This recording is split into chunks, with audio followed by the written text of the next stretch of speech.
In May 2005, a young woman was rushed to hospital with a horrific facial injury. 6 months later, she went on to make medical history. French doctors took a controversial decision to perform an operation that had been banned in almost every other country in the world. The healing of people has always been about making dangerous, so-called dodgy, scary, frightening, almost Frankenstein decisions. That's the way medicines had to proceed for centuries. For some, it has redefined the boundaries of transplant surgery. I thought it was a wonderful step forward. It caused a significant change, both in public perception of the procedure, but also the professional perception of the procedure. Others question the ethics of the operation and fear the consequences. The evidence doesn't suggest that this is an option that should be offered to patients because the risks are way above the potential benefits. This is the story of Isabelle Dinoire, the world's first recipient of a face transplant.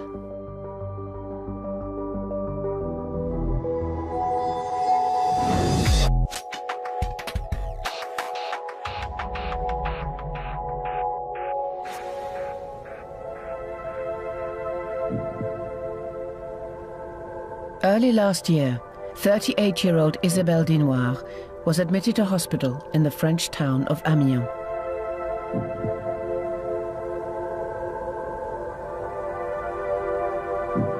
Isabelle had been mauled by her pet dog. Her nose, lips and chin had been completely torn away. I fell down. Well, I must have done because I can't remember what happened. When I came to, there was blood on the ground. And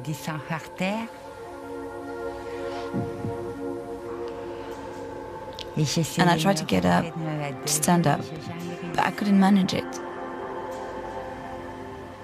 I didn't realize the state I was in, only that I had blood on my arms. I tried to light a cigarette, but I never got it to light.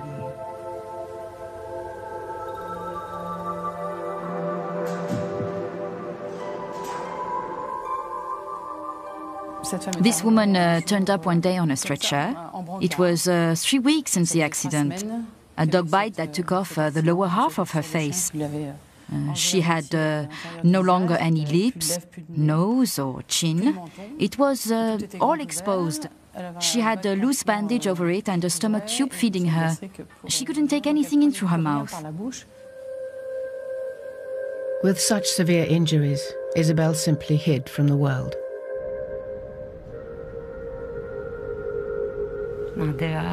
Even in the corridor, the mask is always on.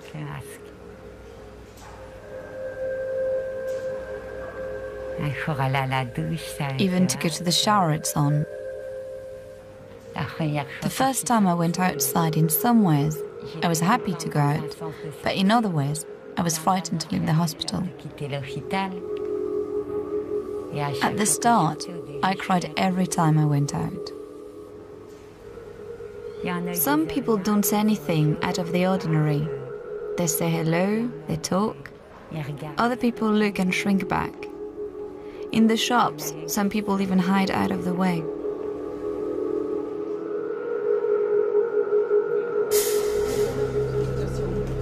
Several weeks after being admitted, Isabelle came to the attention of specialist maxillofacial surgeon Dr. Bernard Devauchel. Salut. Ça va? Le tricot va bien? C'est nouveau? Using conventional surgery, doctors were limited in what they could do to reconstruct Isabelle's face. But Dr. Devauchel believed there was an alternative. This type of tissue loss requires this type of treatment. Everything else is just a makeshift solution. There is no real alternative. And these things are lost very quickly. The best way, the only way to fix it, is with a face transplant.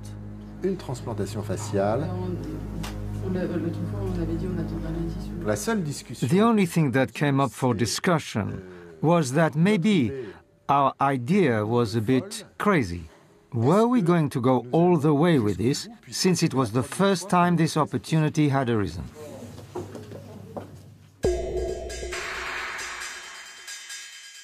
For the past 20 years, a handful of surgeons have been working to revolutionize transplant surgery.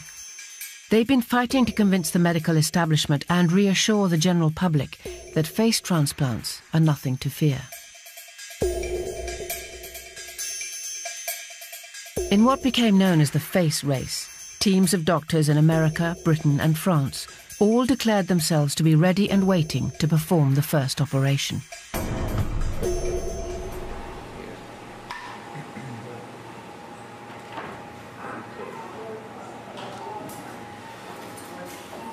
At the Royal Free in London, surgeon Peter Butler has dedicated his career to researching face transplantation. Facial transplantation is not a new idea. We've known for some time that this is technically possible because we've been looking at this for 14 years experimentally, now nearly 6 years clinically. We've had a lot of ups and downs in the process. I still am convinced that this is a good thing to do. There are more people thinking the same way, and so for me that's heartening because actually people have come around to thinking that this is actually a therapeutic possibility. Doctors have been transplanting livers, kidneys and hearts for over 40 years. But faces have always been different.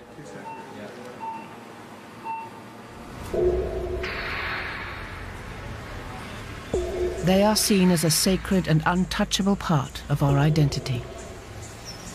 Unlike other organs, face transplants are not life-saving operations. As a result, ethical committees have always blocked them from going ahead.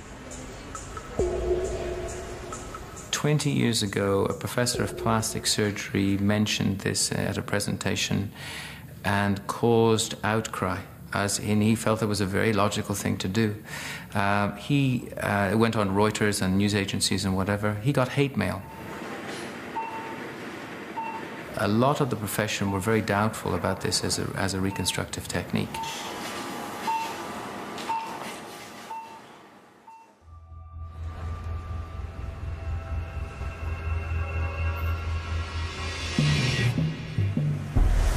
While the rest of the world was forced to wait, in France, surgeons Bernard de Vauchel and Sylvie Testelin believed that in Isabelle they had a unique case, worthy of ethical approval.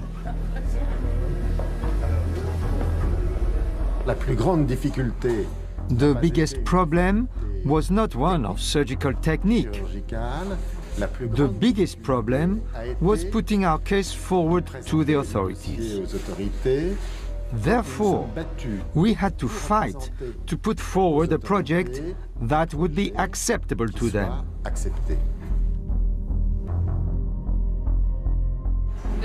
We want to do the best for the patient. Do we have the right to take risks on her behalf? That's what's complicated. We ask ourselves, what is the best? Convinced they would get the go-ahead, Testelin and de Vauchel assembled a team of specialists including world-famous transplant surgeon Jean-Michel Dubénard. Dubénard and his team were already medical pioneers, having performed the first hand transplant. Once I had seen her disfigured face, no more needed to be said. I was convinced something had to be done for this patient.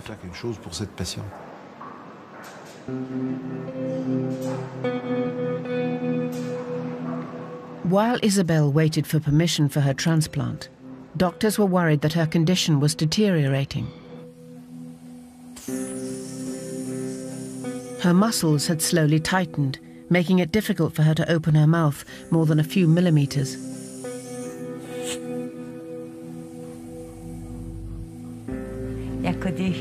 At the start, I couldn't eat anything except mashed food because I couldn't open my mouth anymore. There was just enough room to get a small spoon in.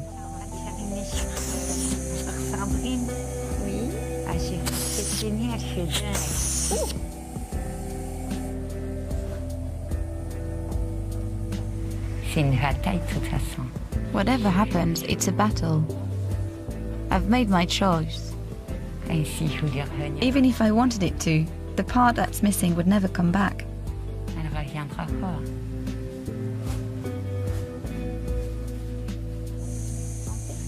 While Isabelle waited, doctors conducted extensive scientific tests to see how her brain might function after her transplant.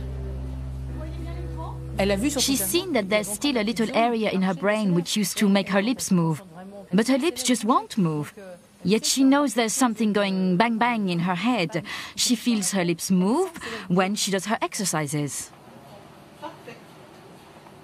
MRI scans showed that even though her lips were missing, the part of her brain controlling them was still active, which should allow her to control the muscles of a new face.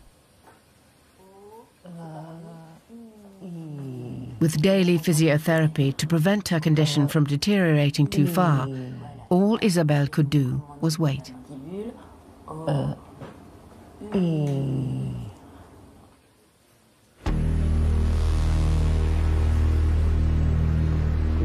If successful, Isabelle's operation could provide new hope to hundreds of people around the world living with the consequences of severe facial injury.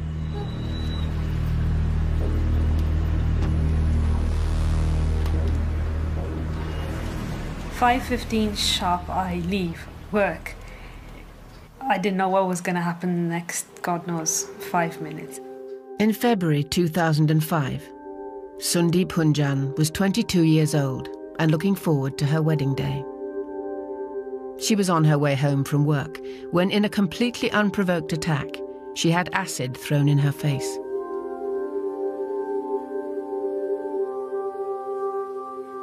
That day was nothing compared to painful days that were waiting ahead. It was really, really horrible after that, because at that point I had all my skin on me, but it turned like dark brown, like chocolate brown, and then it was like all over, like the face, everything, the arms, the nails turned yellow.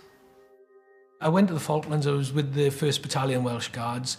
I was in the mortar platoon. We were on board a ship called the RFA Sir Galahad.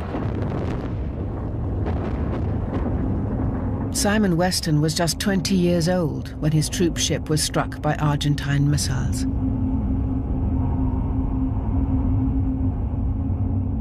Well, I was 49% burns, most of it full thickness over the body. Leave!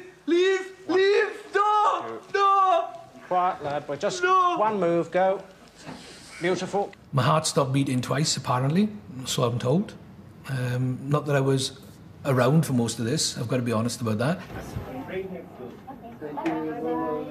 As the wounds heal, or the open scars were healing, that's where now skin started like contracting, and that's when you notice, oh, my arm is tight, I can't, like your arm's bent and you can't straighten it, you know, like it's all tight, and your face is like turning, you can't really open, smile or do all the things you could. Then I notice, oh, my eyes don't shut properly. Just in days things started getting worse, and it was really bad. I had the best part of 5 years in and out of hospital, the majority of it in. You got a petrified wound, Oh, you know? Yeah, a petrified wound. Well, I think that's a very reasonable fear, but I don't think that there's any real danger of it.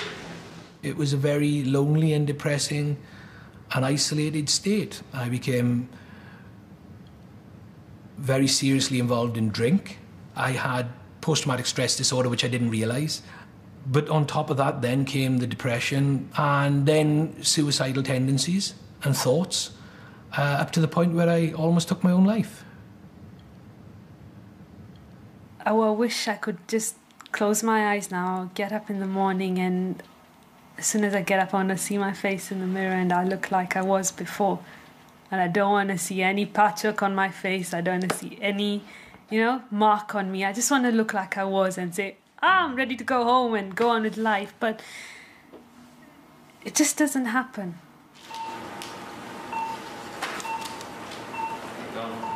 Peter Butler is frustrated by the limitations of conventional surgery in reconstructing the human face.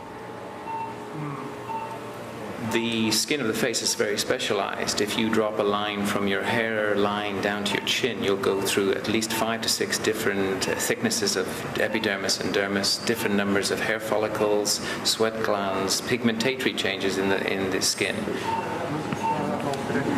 If you think of the skin of the eyelid, it's very, very thin in comparison to, say, the cheek. So the thicknesses of those two elements are very difficult to reconstruct using thigh skin or back skin because it doesn't produce that type of look. So it's quite complex, and our reconstructive abilities are okay when we come to small areas of the face because we can borrow from other areas of the face to reconstruct it. But when it comes to damage of all the face, we don't have any spare skin of the face hanging around. We don't have any spare lips hanging around. So to reconstruct these with other parts of the body produces not a very good effect. Conventional surgery has always been limited in what it can do with facial reconstruction. It's always been limited. Because yes, you can give a covering, but whether you can make it look normal is a totally different argument and question. My nose doesn't look normal. My eyes, my eyelids, they can't ever look normal. My ears. My forehead's got skin from my thigh. My eyes, they got skin from my groin. I mean, my eyelids came from there. And you can clearly see they couldn't match them. They don't look the same. For my lip, they've got it from the back of my ears. My nose came from my backside. It doesn't look the same. You know, so it's impossible to make it look normal. The normal skin seems to be soft and has some elasticity. You can like pull things. It's not like that. Where your burnt and skin grows back, it's really, really tight, hard, like stiff. You see, when you have like roast chicken that's really dry, yeah? That kind of feeling, like this skin is dry and the other one's smooth and soft. After 4 months of waiting, doctors in Amiens were finally given the permission they had been waiting for. The ethical committee agreed that all the medical questions had been answered and Isabelle's operation could go ahead.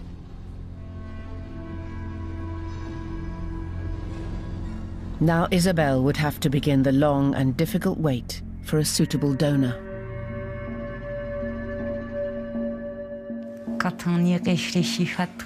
Unless you think things over carefully, it might seem like you're waiting for someone's death. So you can salvage part of them. It's an idea that is hard to shake off. The donor had to be of a similar age and have the same skin color and blood group as Isabelle. Even if a donor could be found, there would be no guarantee the family would give permission for the face to be used.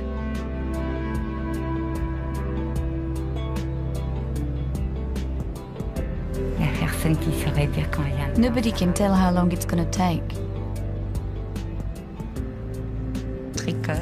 I neat and walk around the hospital. When I hear the firemen and the ambulances, each time I think it might be someone who's going to die and maybe I'll get her face. It's a hard thing to say. Should they be successful, doctors plan to remove the nose, lips and chin from the donor face.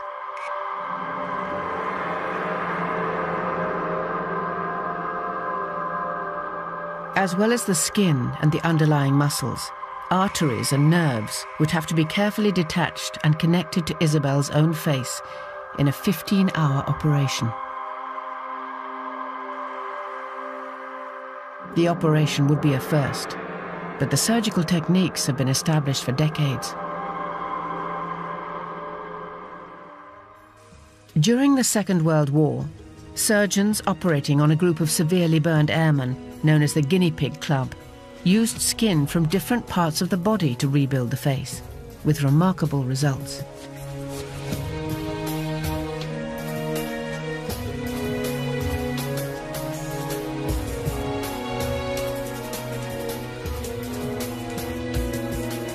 But surgeons always hit one problem.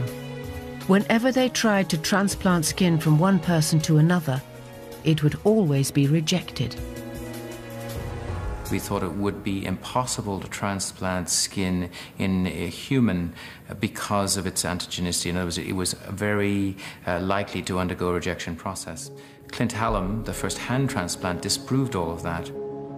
In 1998, a team of doctors showed that transplanting skin and muscle was possible when they successfully gave Clint Hallam a new hand. My first thoughts when I saw my hand was that it was a miracle. The operation had been made possible thanks to new anti-rejection drugs, which work to suppress the body's natural immune system to prevent donated organs from being rejected.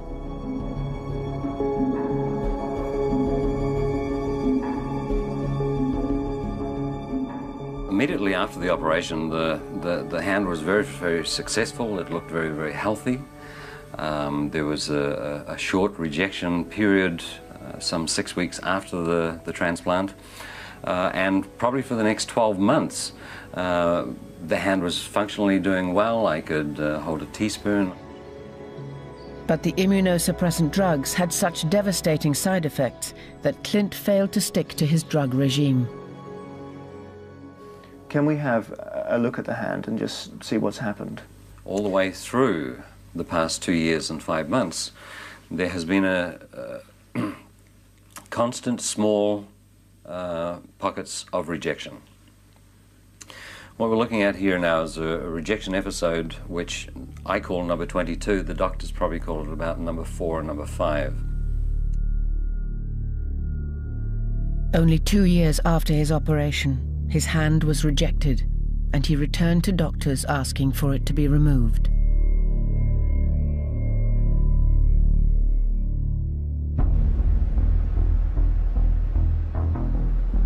In Amiens, the medical team were well aware of the long-term physical effects which lay ahead for a patient like Isabelle. Quite frankly, having lived through the experiences of the hand transplants, you see the sheer stress it places on the patient. Obviously, I had to make it clear that this treatment was not a certainty. That's without doubt the negative side of this whole thing. No one could be certain whether any patient would be able to fully comprehend the full implications of this untested procedure. Many doctors fear that in their desperation, some patients might overlook the negative consequences.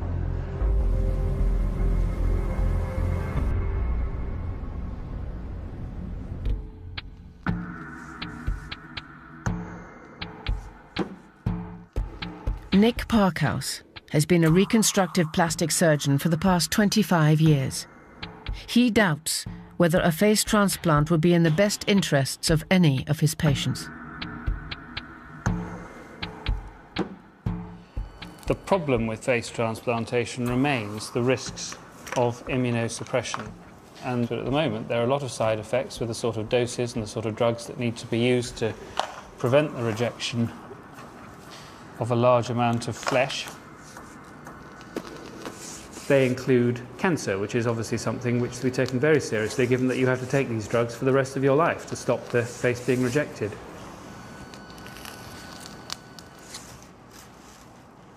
As well as leaving the body more vulnerable to infection and disease, some surgeons believe that immunosuppressant drugs could shorten a patient's life by 10 years. I do think that anybody that would want to take immunosuppressants would be bonkers. It's not for me, but that's a personal thing. But then again, if I felt so bad about the way I looked, then I would be prepared to go through almost any hell to get rid of the problem that I had.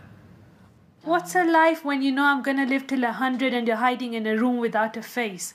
You're just hiding from the world. You're just living inside that house. What are you doing? What is the aim of being alive then? So it's worth it. Even immunosuppressive drugs don't give you a 100% guarantee that you're not going to end up with rejection. It would mean that the face became very swollen and inflamed, and then ultimately became necrotic or died or gangrenous, and then had to be removed. But it would be a pretty horrendous experience for anybody. Besides the medical risks, there are serious concerns about the long-term psychological consequences of transferring one person's face onto another. The popular misconception of the general public is that if I donate the face of my loved one, I will see them walking down the street. And that really comes from the movie Face Off, which actually talks about an identity transfer.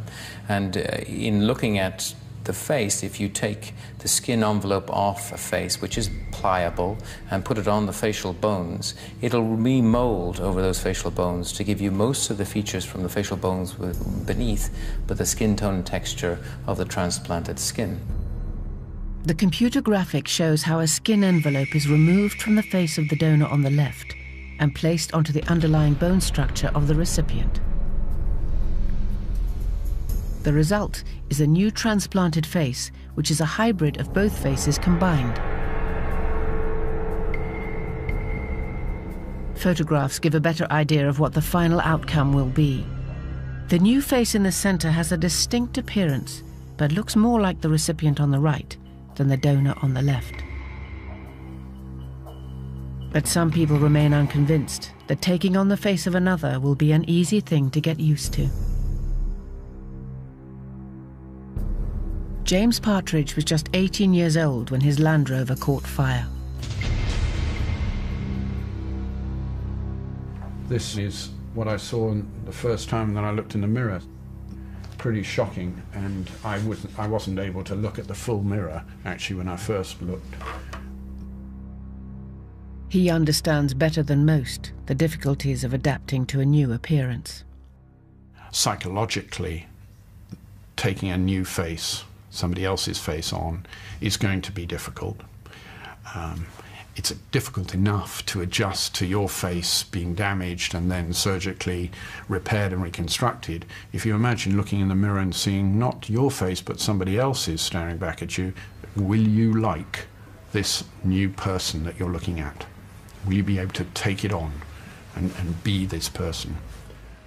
If you have your own skin transplanted, you can still say this is me and this is mine, and we're unclear whether psychologically it will be very easy for people to literally touch and feel, and to allow others to touch and feel them. Will it be them?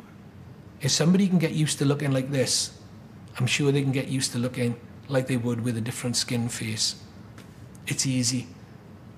You know, if you can get used to looking deformed and disfigured and being looked at in horror and reviled in the street, if you can get that, people turning away in aghast and embarrassment and disbelief, if you can get used to that, I'm sure people can get used to looking different in somebody else's skin.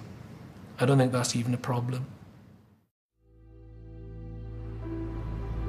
6 months after Isabelle's arrival at the hospital in Amiens, the call everyone had been waiting for finally came. A donor had been found 140 kilometers north in Lille. The first thing they had to check was whether or not it was a suitable match. I had a call telling me that there was a picture waiting for me on my emails. So I finished my consultations, logged on and opened my emails, and ended up surrounded by quite a circle of onlookers. Looking at the photos, I said, I think it will be okay. What does that mean? Let's do it. Dr. Dubernard and Dr. Devauchel traveled to Lille, where they would begin to remove the face of the donor. We had devised the scenario down to the very last detail. Okay. Our only worry was, how should I say, that we had waited too long and might have jeopardized our initial project as we had envisaged it.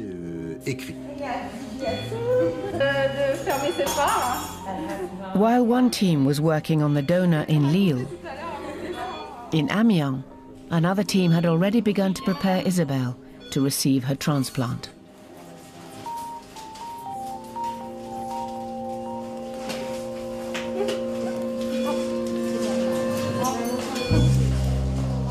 At 2 a.m., Dr. Devauchel called to say they had successfully removed the donor's face and that they could proceed as planned. Okay, pas de problème. À tout à l'heure. It needed perfect coordination between two teams working at the same time. Sylvie's task, and mine, was to prepare the receiver's face, which involved exploring the retracted scarred tissue. Very difficult to access for a surgeon. And finding all the muscles, all the vessels, all the nerves that we had identified beforehand as essential parts to be rebuilt. A perfect match for those Bernard Devauchel was going to take from the donor.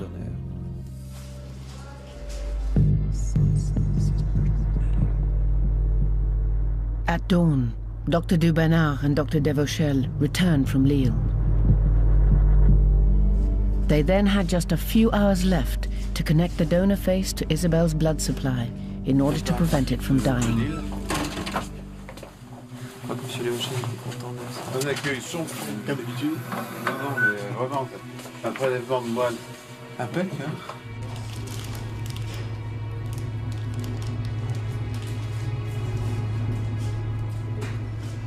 Je vais la chercher. Les vaisseaux, on n'a rien.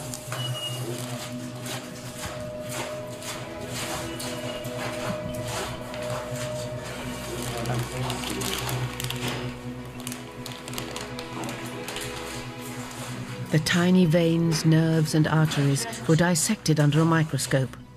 Each one had been labelled with a special code to ensure they were accurately reconnected.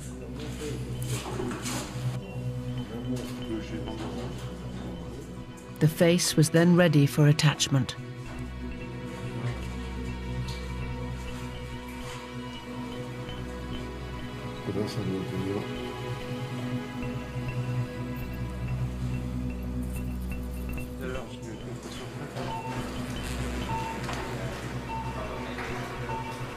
Using threads finer than a human hair, the major facial arteries were stitched together. The crucial test was whether or not blood would flow through Isabelle's veins to the new transplanted face, bringing the flesh back to life. C'est le moment de vérité. Si là ça passe, évidemment après il faut que ça dure, mais c'est gagné. Il faut que ça marche.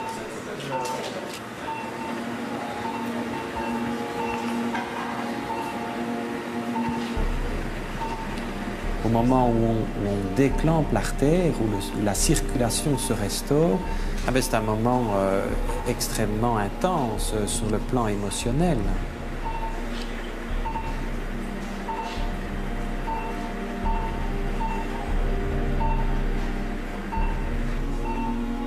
Il n'y a pas seulement que de la couleur, il y a du volume, il y a de la densité, il y a du battement. Et puis c'est devenu une partie d'un visage, un espace d'une levée de clan.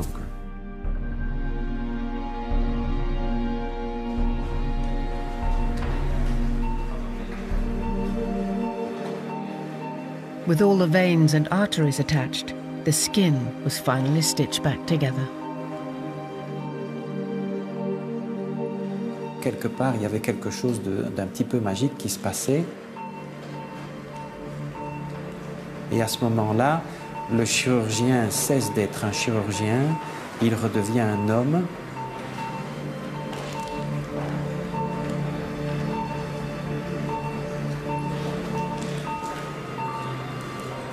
After 15 hours, the operation was complete. Se taper la tête au mur. From now on, Isabelle would be monitored closely to see whether or not her body would accept the transplant. She had become the first person in history to have someone else's face. doctors in France say they've successfully carried out the world's... Two teams of surgeons were involved in the operation to replace part of... Say it's the first operation of its kind in the world. Partial face transplant. To replace part of... Universitario di Amiens, nel nord della Francia. Thank you. Those were the first words spoken by a French woman after waking up from an historic face transplant operation. Today, doctors in Lyon justified their decision to go ahead with the groundbreaking surgery, which has raised ethical questions. From Lyon, Caroline Wyatt reports. Today, at a press conference in Lyon, the surgeons were quick to defend themselves from charges that the operation may have been unethical. What made you think you needed to do a face transplant? Was there no other option? Just very simple. When I have seen the patient, when she removed her mask, it was very simple. If she were my daughter, no hesitation. With the success of the partial transplant in France, Peter Butler has renewed his struggle to get permission to perform the first full-face transplant at the Royal Free in London. When I heard the news of Isabelle Dinoire's operation, I thought it was a wonderful step forward. It caused a significant change, both in public perception of the procedure, but also the professional perception of the procedure. So from that point of view, it's actually made me feel stronger about this as a process. We've reached the end, really, of both the experimental and other clinical experimentation process that we have undertaken, that we've reached a stage where the next step is actually to do the procedure. Peter Butler has already begun to look for patients. If he gets the go-ahead, the first full-face transplant could happen within the next year. We've been looking at people with pan-facial or full facial injury because that group needs all of the face to be replaced. So our process is slightly different. So we're looking at people following burn injury or trauma or an infective process where they've basically lost the facial tissue. So they're missing the skin of the face, but the muscles underneath are still functioning. 2 days after her operation, Isabelle saw her face in the mirror for the first time.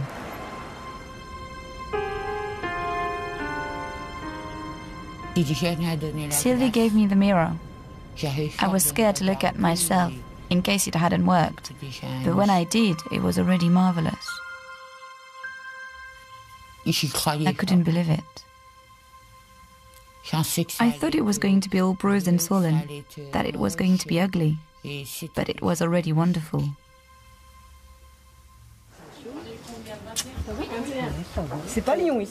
After her operation, Isabelle was transferred to Lyon, where she would undergo months of medical tests. Even though the surgery had been a success, she will be in and out of hospital for the rest of her life. We are in no way satisfied and relieved just because the operation is over. Quite the opposite. It is at that moment that the real work begins. Once the surgical storm is over, and the complications that can arise from surgery are past, there remains a major immunological problem, namely potential rejection of the grafted area of the face. The challenge was to bring this patient to Lyon and examine very carefully whether there was any rejection and start treatments to avoid deterioration. After several weeks, doctors are encouraged to see that gradually Isabelle showed signs of sensation returning to her new face.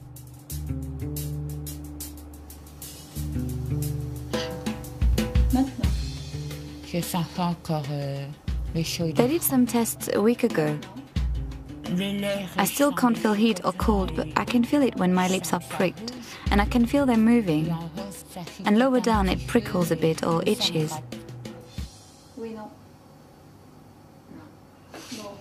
On va mettre non sur le ici et 6-10. Magnifique. OK. The tests take around 2 hours. I have to stay concentrated for 2 hours. And it's true, it seems like ages before we get to the end. I've just had 2 days of 2-hour sessions, one after the other, and it takes a long time. It's not hard exercise. Frowning, smiling, trying to raise the bottom lip.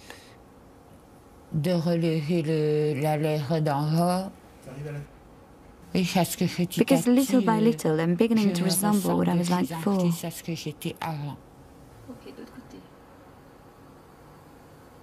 Jamais de doute Non. Et jamais de courant. Non, non, non. D'accord. C'est très bien. Isabelle has been warned that since this is a first off, a whole series of examinations, lots and lots of them, are necessary in an attempt to monitor her in the best conditions, to pick up any abnormal phenomena as early as possible, using every method we have available, and also to record all this, so the experience can help future patients.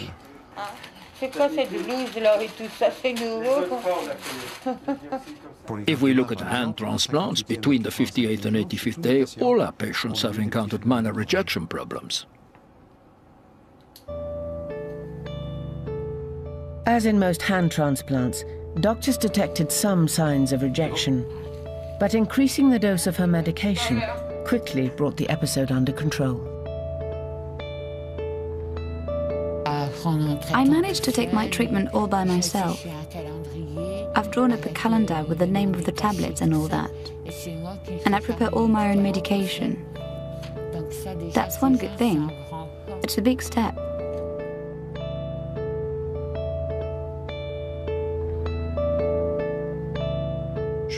I advise Isabelle to look at her face in a mirror at the same time every day in front of the same window, to make sure she picks up the first signs herself as soon as they might happen. Non. Prêt? Oui. Prêt? Oui. Prêt? Prêt? C'est bon. C'est une petite chose. C'est pour que tu baisses. 4 months after her operation, Isabelle is finally confronted by the glare of the world's media.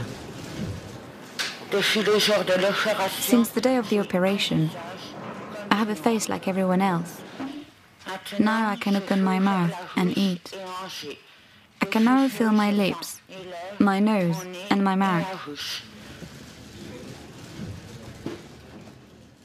As the first ever recipient of a face transplant, she will be the subject of media fascination for the rest of her life.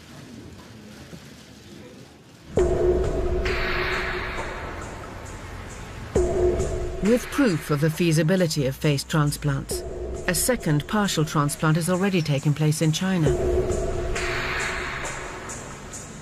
But whether or not a full face transplant should take place here in Britain still sparks controversy.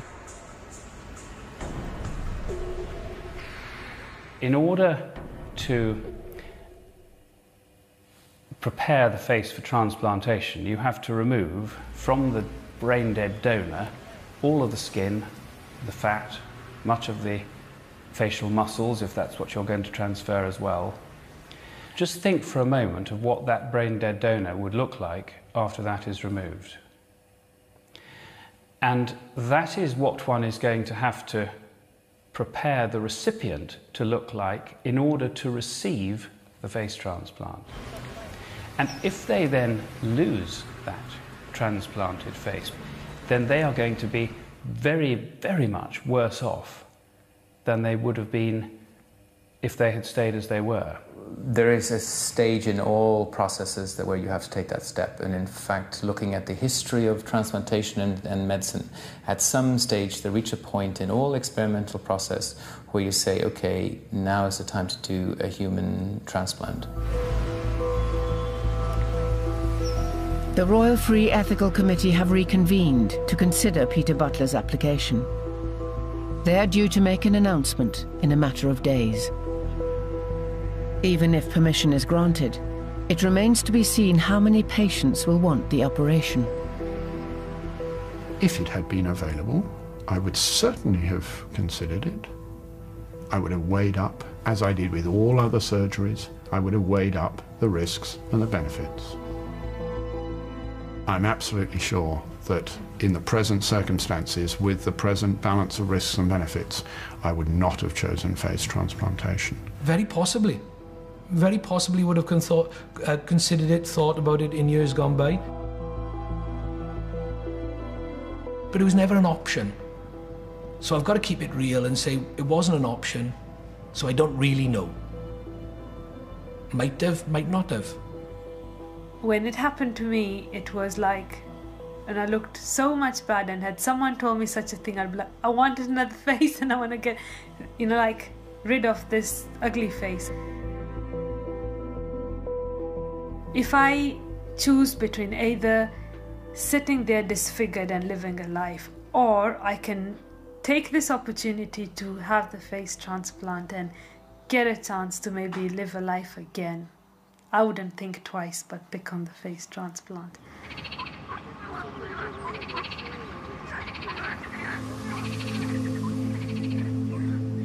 As the debate continues to rage, doctors in France are convinced they have done the right thing.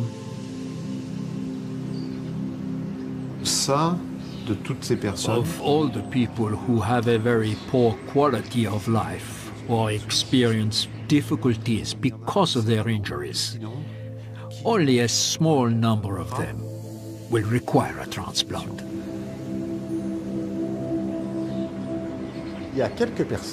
There are certainly some people who didn't agree with what we did, whether through jealousy, because they were working in this area, and they thought that they were better placed to undertake such a project. Today, everyone agrees that the results were excellent, and that we were right to do what we did.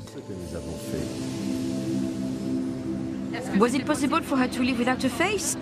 What should we have done? Just imagine for a moment her life. It's easy to say in theory you shouldn't have done it, it wasn't a good idea. That doesn't alter the fact that her life has been changed. She has holidays, she goes for a walk, she's done her house up, she's decorated. She has a life now, you know. Before she had no life, she even scared herself. You can't live like that. 6 months ago, Isabelle was unable to go out in public. Now she has returned home and is hoping to live a normal life. But the implications of Isabelle's landmark operation are still uncertain. Oh yes, I was saved. Loads of people write to me. They say that I need to be brave, that I need to fight on. That's wonderful.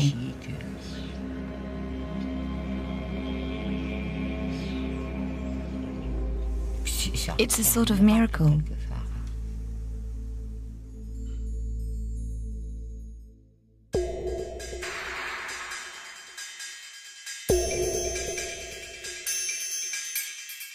Next week, Horizon meets the scientific prophets who believe that computer intelligence will soon be equal to our own, unlocking the potential for a new kind of human.